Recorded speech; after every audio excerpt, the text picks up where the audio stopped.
toujours au chevet d'actualité, mesdames, messieurs. Bonjour, bonsoir, ça dépend de l'heure à laquelle vous nous regardez à travers le monde. Je dis un grand merci à la grande équipe qui nous tient compagnie en ce net moment. Il s'agit bien de Alfred Kanik qui est derrière la caméra. Merci également à celui ou celle qu'on appelle Mama Charlotte Ndenga, Pesa Eloko, Ozo Eloko, du côté de Paris, 15e arrondissement. Qui Dieu vous bénisse, Serge Nsenga du côté de Johannesburg, je vous salue. Je dis un grand merci aussi à Papi Mbayo qui a monté cette image. Que Dieu vous bénisse. Alors, mesdames, messieurs, vous savez, j'ai toujours dit, quand nous dormions, il y avait quelqu'un qui faisait la sélection des joueurs qui vont jouer dans l'équipe mondiale des êtres vivants. Kolala Kolamuka n'est pas une habitude. Tu peux dormir à 20h, 22h, 23h, cela dépend de toi. Mais pour te réveiller le matin, ne dépend pas de toi, c'est une grâce. La raison pour laquelle chaque matin, quand on se réveille, il faut savoir dire merci Seigneur, parce que, nous n'avons payé aucune facture, aucun rang pour que ce souffle de vie nous soit renouvelé ce matin. C'est par sa grâce qu'il a jugé bon que nous soyons comptés parmi les êtres vivants. Merci à vous tous qui aimez cette chaîne. Abonnez-vous massivement. Pasteur Willy Mountouadi, que Dieu vous bénisse. Comme vous le savez, mesdames, messieurs, l'actualité dominante, c'est toujours coronavirus, mais cela ne nous empêchera pas de parler d'autres actualités liées à la République démocratique du Congo. Boyebi, ces derniers temps, Mboka monsieur Kotambola na ba réalité belé, ba arrestation en cascade, ba kotoyo évêque Mukuna, kotoyo Ndeko Kingani, kotoyo Arimaji, kotoyo Tozoe Bate. Bon, c'est vrai. Nous nous posons la question, est-ce que c'est l'état de droit en marche ou bien c'est tout simplement ce qu'on appelle la séduction populaire? Donc, je crois, au cours il y a émission Oyo, j'ai l'honneur de recevoir un grand homme, quelqu'un qui parle bien, qui défend aussi son parti. Il s'agit bien de monsieur Jean-Pierre Kimpouanza, qui est le coordonnateur de Kokis, Ville de Kinshasa, de l'UNC, Union pour la Nation, au parti cher, il y a Vital Kamere. Sans plus tarder, on apprécie Mbote. Bonjour, Ndeko. Bonjour, Ndeko. D'abord, bonne santé d'ailleurs. Santé, ça toujours dans les meilleurs. Malgré tout, tous en premier confinement, tous en entourant dans les calmes. On sait que le bon Dieu va faire quelque chose, mon peuple est collé. Ok, le bon Dieu va faire quelque chose, et collé. Maintenant, on a d'abord, comment la santé à UNC? Oui, la santé INC, c'est toujours meilleur, c'est toujours bien. Nous avons une bonne collaboration avec les plateformes Catch. Mais tout ça, par rapport, on est tous au Kende. Selon le procès, on conduit tout pour être calme. Mais on quelque part, il y a kimia, mon amusika. Tu fais toujours le travail que aurait Oloba Mingi.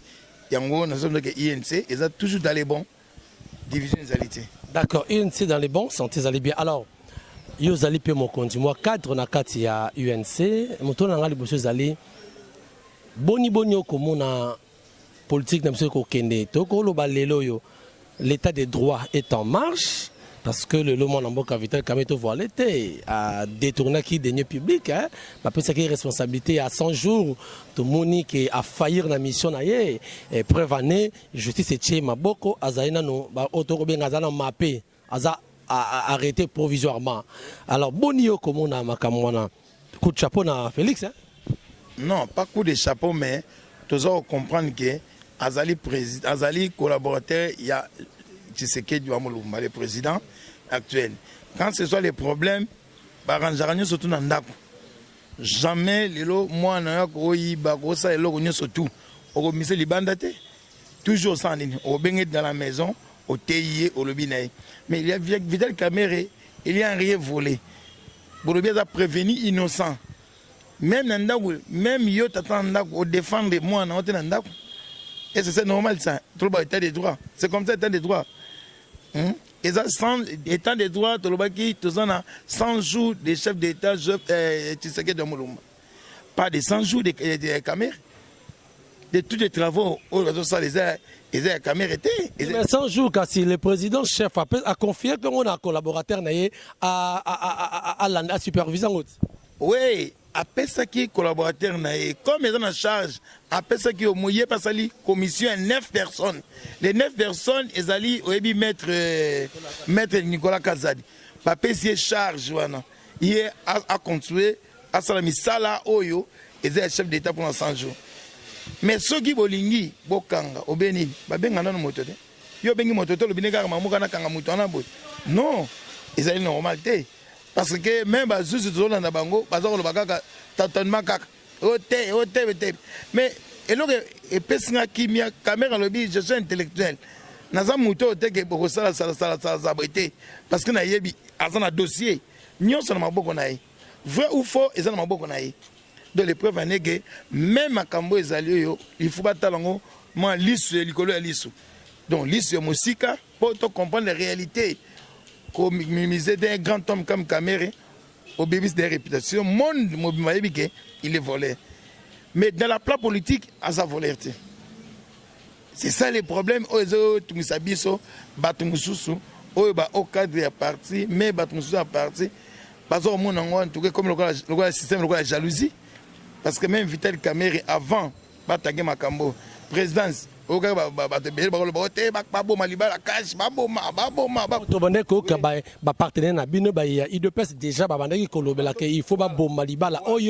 déjà, ça s'est prédisé. Oui, mais c'est normalité. Tant déjà, voisin, collaborateur, bananaye, bakomi kolobake, tobo malibala, tobo. Oh, mais ils ont Makambo d'accord. Ce qui les lots, bah refuser d'accord. Ils ont un règlement de réalité, d'accord. Ils ont un personnage de sécurité, d'accord. Ou bien cours consonnel et bien côté. Tant on joue un jour, bah on va pending on a le cola. Pour nous tous on a un jour, bah on va passer des plateformes de remboursement.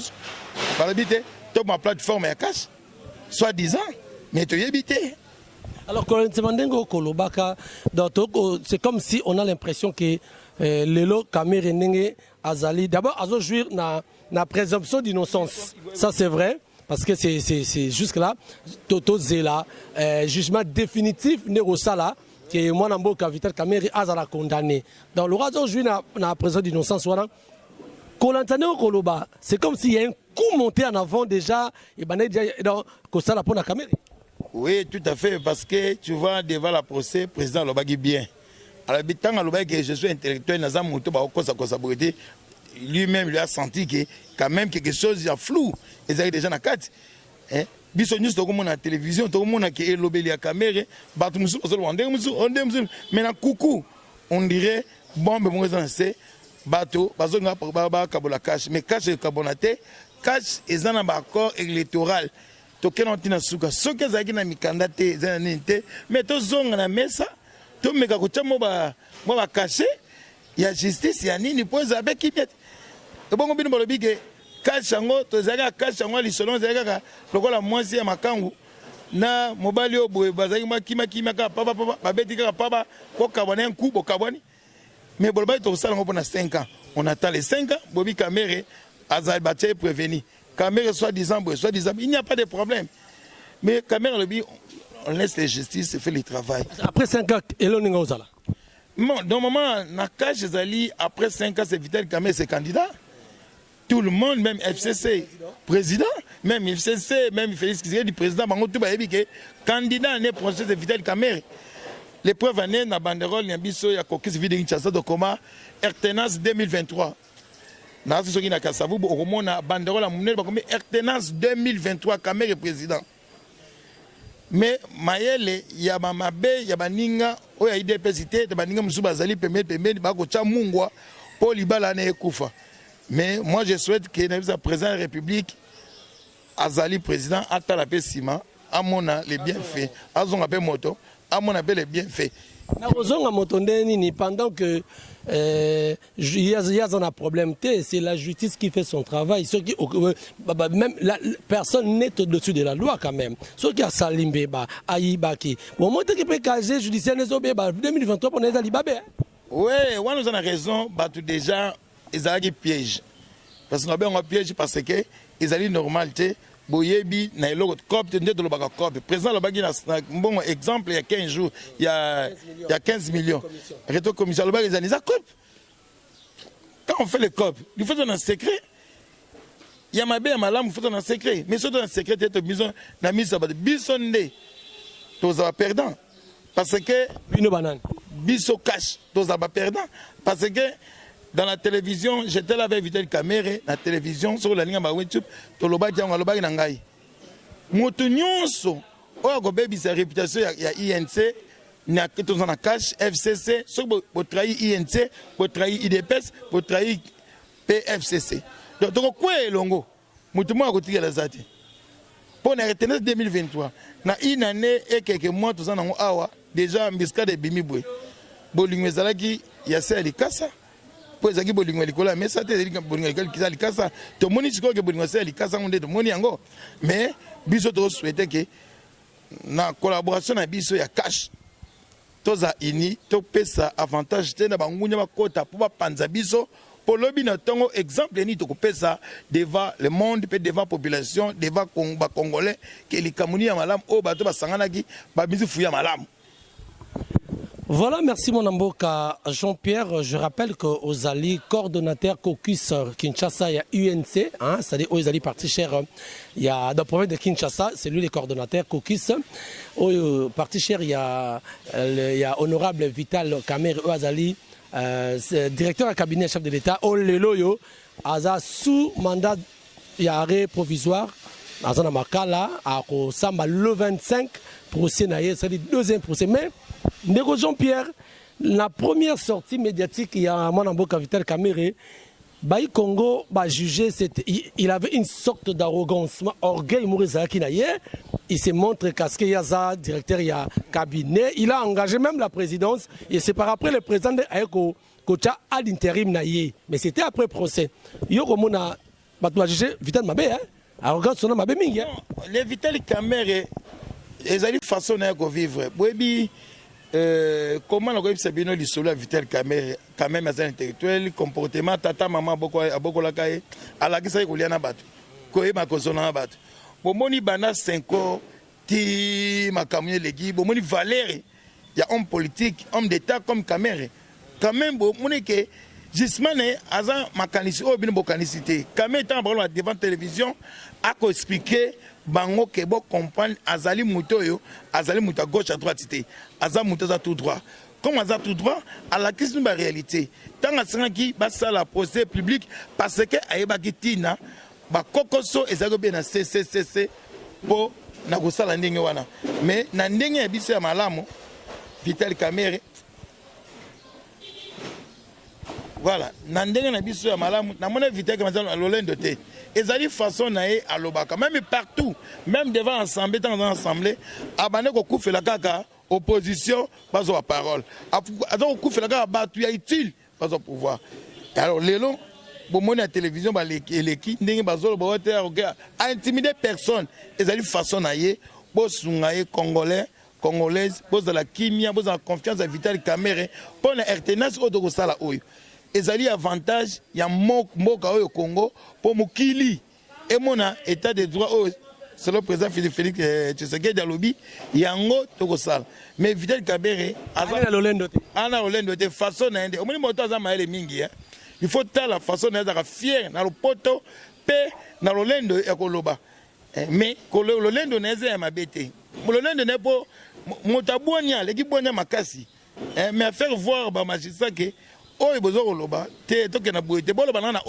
que Yoko vraiment talandenga sala qui devant magistrat a le rôle apporter magistrat ma correction à boyo mon yango bato lobi ba imboka lobi mon mboka Vital Kamerhe aza pena na moi orgueil moko non ba magistrat on dirait bazagi na moi mais noir moko derrière bango ko sa ko intimidation bango tu FCC bango bongo ko mika FCC bon FCC d'autres pas FCC pour d'interrogation tous autres na musika na ndenge tolobaki ya liso kwa liso toko tango na musika est-ce que ça na carte na quantité Ndeko Jean-Pierre na révélé le romoko ba imboke belé balobaka que Vital Kamerhe a ineka moto ya Joseph Kabila a côté de l'opposition à tromper la et le bar mingi même na côté partenaire na bino balobaka yango que Vital Kamerhe a naye moto ya opposition a ya kande cop naye mission mais a ine moto ya mgambo wana moto ya mutazala te il y a une mission, pas des trucs. L'intelligence de Vital Kamerhe, n'est pas grand toujours devant politique qui congolais. Ayebi mingi, yango monde mona kaza utile na kati ya société. quelqu'un au hasard dans la société babenga kaité au moni ba catholique babenga qui aucun à côté babenga qui parce que mon qui mutu wana ils ont un plus ya ko bakisa pour avancement RDC. Kabila azali président ancien président na biso grâce na ye élection qui calme grâce na ye mindele ba pesi be côté grâce na ye lelo Kamere na président Félix batambola kisangani Goma boye makolo ba masuwa bakoti bongo mutu wana aza mutu mabe le bio boye okobo endeni po mutu abasungi bebino partenaire bino balobi ke banda ba interview na déclaration na bango balobaka ke tolingi Félix a se séparé na parce que Kamere c'est un pion dans un mutu penya ya bino bango te don balobaka yango omoni yango te non na sekaka mingi biso ba congolais to bosana ngane mbala moko congolais nyonso bosanaka une fois abosani que le bienfait jamais fini Félix na Kamere sala le bienfait boyebi que grâce à Kamere nde makile etangite grâce à Kamere nde masase betite grâce à Kamere nde monilo kisasa mundela komo sepela. Attends, grâce à Kamere grâce à peuple congolais ou bien grâce à Kamere? Oui, grâce à Kamere dans le sens que tant ba kende ko sangana bango 9 oyo be plus 7 ndenge ba kende ki wana mais mutu azaki moto mayele makasi oza na bwanya zaki vital Kamere par rapport mais tant ya akité amoni pe ndeko na pe Félix pe olobine ke oyobo zala kité oyobe mutu te ngai ba finga yoba lobilo di to jonge be sima to histoire ya base to bisi base botala bato babengani biso tala boye mayele mabe bongo lelo atayo moko okozada reconnaissante na Kabila oyo asali musala oyo pe Kabila atiki pouvoir de l'équimia atabino moko ben toloba na parabole obe parabole te mais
Etienne Tshisekedi. Non, non, Wamulumba, excusez-moi. Non, c'est l'abscisse lingue. Hein? Etienne Tshisekedi, Wamulumba. Donc, parmi ces quatre-là, et tous les Aïrois à l'époque, Bazaki, membre de MPR. Je rappelle bien, Bazaki, le 20 mai 1967, né Bakriaki MPR. Ça veut dire 2 ans après la prise du pouvoir, il y a M. Mobutu le 24 novembre 1965, par coup d'État, et 2 ans avec créé MPR, parti unique. Voilà, ça c'était juste pour te changer chapitre, te chuter dans la deuxième phase. Bon, comme on a l'élo avec Pascal Moukouna, au pas de militer pour l'éveil patriotique. Mais l'élo, l'évêque Moukouna, Bakangiye, bino nangambo ya UNC, non? Comme on a UNC, c'est-à-dire cash. Sundoli, mon amboka avec Moukouna, oh, ko bundi la paix, nabino pour que, il y a des militaires que, président, ancien président honoré, Joseph Kabila, Azate, parce que c'est lui qui est le moteur, il y a blocage, il y a développement. Non.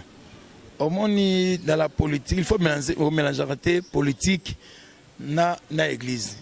Église, ils ont le politique, ils ont le bayi politique, ils ont bayi politique. Bayi, oh, Jésus a l'obaki, oh, il y a Kaïsala, il y a Kaïsala. Il y a Jésus, il y a Nzambe, il y a Nzambe. Cela veut dire? Ça veut dire que, oh, il y a Moukili, il y a Moukili. Oh, il y a la politique, il y a bayi politique, bayi politique. Donc, non, non, les problèmes est biso ba congolais tosnola été mais façon ya koloba nde bomaka biso ba congolais okoza nzela malamu mais façon zoloba ezaka malamu te pe lelo teza naloba ke ndeko journaliste nakoboma yo nakolia yo oh mais okoma mayele te obito ko mayele loba likambo ezali clair tcha makamno nzela et kozana malamu ko c'était clair, il est allé accuser le président honoraire na cour constitutionnelle, c'était normal. Mais yo tango accusé mutu yo na boliaki lipa na nguba yo na bosaki ba accord il paraît de 300 millions de dollars bazwaka belé ba pesaka yebe côté na bi renaissance ay makambo ala te boyete mais tango na église aza pasteur ndenge biso lobaka tango bakanga kutino bazalaka asalaka ba démarche pour votre information, asalaka ba démarche mais balabaka justice ça makamnango. Voilà et bon le osko to biso to lobani justice ça ni. Et ça la makamnengo na mutu na ngai poto chuter boza derrière Mukuna cash ou boza derrière Mukuna te biso toza derrière coalition ya cash toza derrière personne maintenant coalition ya cash na boza on dit magam mais lutte ya Mukuna non lutte na ye wana ezaye muta sa lutte na ye mais biso na cash toza lutte na biso ya cash toeba collaboration na biso ba accord na biso ezala respecter jusqu'à la fin du mandat ya chef d'État Félix Tshisekedi. Voilà votre façon de dire. Baimboka va comprendre kaka Elonia Lingaloba. Donc malgré l'obité, mais aussi pour comprendre binomoko. Neto baka les propos tenus n'engagent que son auteur. Donc merci beaucoup. Nous sommes arrivés à la fin. Il y a émission Nabiso Menalingi, Wanamboka JB et Jean-Pierre plutôt, Kimpuanza, aux Alimoko, il y a collaborateur, il y a Vital Kamere, c'est-à-dire cadre, Azali, coordonnateur, il y a Koki Sovi de Kinshasa. Et il est membre du Conseil national, il y a UNC. Ok, donc député des partis. Alors mesdames, messieurs, tout le monde a souka. On a lingi, oloba, message moko, na baimbo katuba ko na biso surtout na libanda ya mboka na diaspora, na Kinshasa, message de paix au nino koloba. Atam mutu mo na tuni yote, peut-être vous avez besoin loba likambo wana, lobara yango poto souka émission na biso. Merci ndekonanga na koyebisa na bato balandaka biso libanda, bolandaka nga un jour na Vital Kamere devant lui. To téléméla makamba bataïde pes walba libale kufa na le na télévision to zaki ngai avec Vital Kamere to lobaki musala et le kamaloba na ebele musala nde esala mama lobeza la moke ça veut dire que le secrétaire général o to zali AI ozali Boj azali mutu oyo quand même azako comprendre to zana ba imboke be na INC balingi INC panzana toyebi bango mais ba ministre mais ba nani toyebi déjà calcul balo sala ko condamner à Kamere bango balingi balakisa ba face na bango toyebi déjà mais na yebi si bino ke bandeko boko regretter soki bongo sala ko la paix kangudi ya salaka bino pe sala yango je regrette beaucoup parce que ce n'est pas le moment où ils ont ngoté moment où ezali différent na Pierre Kangundia où eza ceux qui obéissent ba ordre il y a parti te yebaka au signer déjà démission na yo sans le savoir parce que etika la date